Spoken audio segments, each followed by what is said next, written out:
বিসমিল্লাহির রহমানির রহিম। আমি আমার বক্তব্যের শুরুতে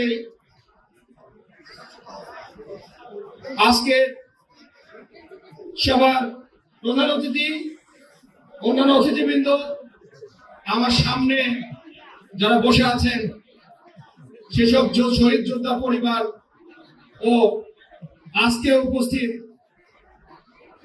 আমাদের বিএনপি চেয়ারম্যানের সহধর্মিণী বিশিষ্ট কার্ডিওলজিস্ট ডক্টর জুবাইদা রহমান, সবাইকে আমার সালাম জানিয়ে আমি সংক্ষিপ্ত বক্তব্য শুরু করছি। আমি প্রথমেই ক্ষমা চেয়ে নিচ্ছি, আজকে যে প্রোগ্রামটি হচ্ছে এই প্রোগ্রামটি প্রায় 1100 থেকে 1200